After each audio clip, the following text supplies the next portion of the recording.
Wait, there's something not right here. Boop! There we go. No, wait. Something's still wrong. Boop!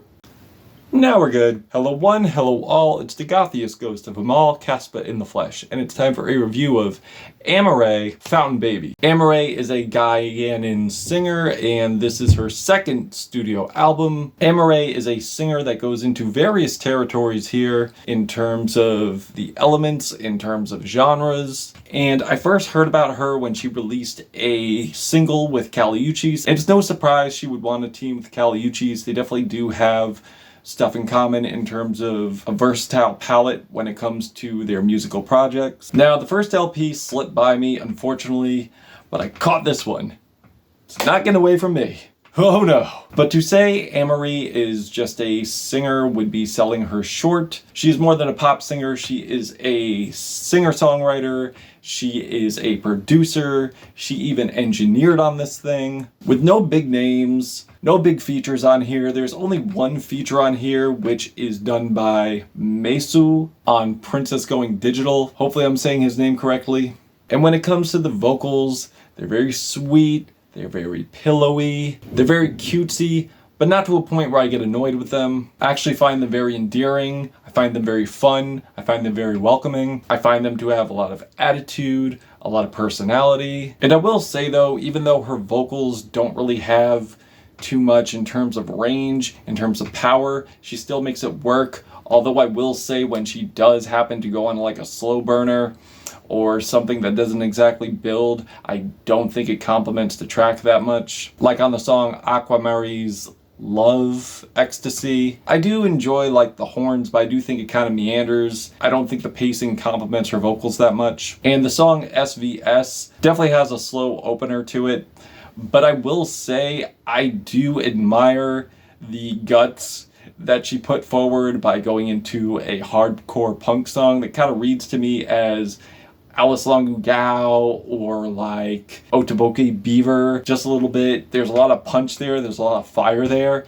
and the only thing holding me back from enjoying it, I would say, is how filtered the vocals could be. If they weren't filtered, I think it would be a banger for sure. So I don't know, hopefully we hear more hardcore punk stuff from her, or punk element stuff as her career goes on. But aside from those, the rest of this album is friggin' fireworks. There's a lot of interesting approaches here. There's definitely a lot of creativity. There's definitely some dope storytelling on here. There's definitely very much introspection to what Amaarae is thinking throughout this album, whether it's sex, whether it's drugs, whether it's romance, whether it's watching her back. And is also able to come through with engaging storytelling, like on the song Reckless and Sweet. And I love how tropical and otherworldly this feels, and how this brings very tasteful portions of Afro beats, and how unapologetically expressive she is when it comes to her sexuality on here. And as much as I love Janelle Monáe's previous work,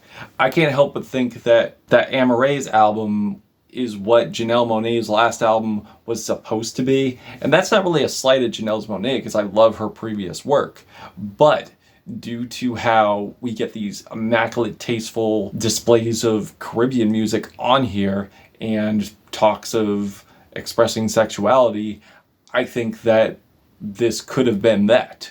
I'm also getting some FKA Twigs on here, like a continuation of what she did with her Capra Songs mixtape. But those two are immaculate, so I think these two should definitely collab sometime and expand more on the genre. Because I definitely see more of expansion on the track Wasted Eyes, which we will get into later. And I could honestly say the same for Drake as well whenever he approached dancehall. I think she has breathed new life into dancehall with this on what Drake failed to do artistically, like on the song Big Steppa, with these beautiful reverb guitars. The drums have so much life and punch to them due to the reverb, with these glowing synth chords and fantastic bright horn sections in the mix. It just gives it so much life! Also, you could definitely tell she is a student of the 2000s production, and I especially get that on tracks like the groovy nocturnal Princess Going Digital, or especially on Counterfeit, which is anything but a counterfeit version of Womp Womp from the Clip's classic album Hell Hath No Fury, where there are extra instruments added here with a super earworm refrain, fiery guitar passage, and rapid hand percussions and whirling melodies. It's insane. This sounds like the remix of Womp Womp that never existed, but I'm glad it existed. I'm glad it's in the future, and I'm glad it's here now. The song Angels in Tibet is this beautiful, dreamy, string-kissed Afrobeat banger with these woozy synths, with a lot of groove, but very entrancing at the same time. And I would say, even though there's not much variation vocally on here, like throughout, I do admire immensely, as I mentioned before, the production. I do admire immensely the songwriting here, and how stylistically she freaks these tracks in different contexts. And I would say this album has like a nice flow. I love how certain endings and certain concepts complement the intro to the next track, and how certain themes carry on through the next. And lyrically, as I mentioned, she brings a lot of character, like on the track Co-Star, where she has this romantic interest in someone, and she's also trying to guess this person's zodiac sign, but also romantically critiquing them in the same breath. It's very creative, it's very fun, I love it. And I don't think Scorpio's got a bad rap on here, so hell yeah. With a super energetic, fun chorus. Fire how you move your body down to earth, but I'm too high. I know, it sounds better on the album, trust me. And as I mentioned before, I do love the following track, Princess Going Digital, which I alluded to many times, but now we're here. And I like how it thematically segues into the track, how she mentioned the element of fire in the last track, and the track opens up with her mentioning fire, that the love is like fire, which is the element of one of the zodiac signs she referred to. And I definitely dig the chemistry between her and Maisu. It definitely reminds me of like a duet style banger that we would have gotten in like the 90s or like the 2000s.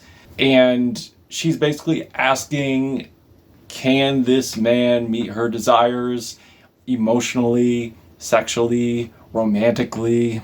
And I love the lush, glowing synths on here and how glistening the production is. It's very Neptune's 2000s, for sure. The song, as I alluded to earlier, Reckless and Sweet, it definitely sounds like a very sensual song in tone when you got like the Spanish guitar, and it has a very sexy feel to it, but it's actually not sexual at all. She's basically saying how she has these trust issues and she's gained so much that she's very much guarded, and she is growing concern for people's ill intentions, and she needs to just protect herself. And with topics like this and approaching a beat like this, I would say definitely separates her from other pop stars, for sure, which thematically complements the next track, Wasted Eyes, where you definitely get the tie-in where she is saying, yeah, this relationship isn't a good idea, I have too much to lose, I cannot risk this. From all the income I've gained, due to the fear of losing everything she's earned, she definitely has to reject someone here, which is certainly bittersweet, but definitely a survival tactic, a self-care tactic. And I love the dramatic horns on the hook, these warped synth, wintry melodies, and the ethereal plucked strings and the shots going off that definitely complement the next track, Counterfeit, which we spoke on before. And after that we get Disguise, which probably has the most eye-opening lyric to open up a track on the entire album, with these immensely gorgeous strings, whimsical keys, definitely the most epic track on here, and definitely complements the legacy of Timbaland in a way. And I also love the enchanting arpeggios that are brought here. Like, one thing I will say about this album as well is how she is the continuation of what should have been in terms of legendary status that the ones who she has learned from should have done but I feel she is the legacy to their influence. She is adding a futuristic touch to it, and I just can't get enough of it. The song Sociopathic Dance Queen is a sexy synth funk number, has this pump and driving beat, driving warm bass, repetitious hook, touch, touch, touch, touch, touch. And while it is repetitious, it's very hypnotic at the same time. I've never taken LSD, but due to how 3D and how three-dimensional these vocals are coming at me, I can imagine this is what it's like. And I feel like even though this track is sexy, it's energetic, and probably the most lighthearted track on here. I think there's a sinister tone to this, but I'm not going to spoil it for you. The song Water from Mine has this bassy, hypnotic production with these chimey, otherworldly keys. And Closer has this reverb strum guitar, harmonious background vocals, and shouted background vocals with very atmospheric builds, ambient strings, with these soaring wailing guitars in the background, giving this album the epic finish, and also showing more versatility on here as well, which renders the question, due to how versatile this album is, and due to how she is breathing new life into other genres, what's next? Because as much as I don't think her vocals have that much power consistently, I do think she has character. I do think she could build on that. So with the production being so insane, I'm just wondering what's coming down the pipe next. Because production was great, writing was great, what new ideas are gonna sprout, I don't know. But I do know this, I'm loving this album. Loving it. I'm feeling a 4.5 out of 5 on this. Yeah. But if you've given this album a listen, what did you think of it? Did you love it? Did you hate it? Oh, hi! And drop a comment why you loved it, why you hated it, you know. Caspa, Got the Ghost, Amaarae-Fountain Baby. Till we meet again.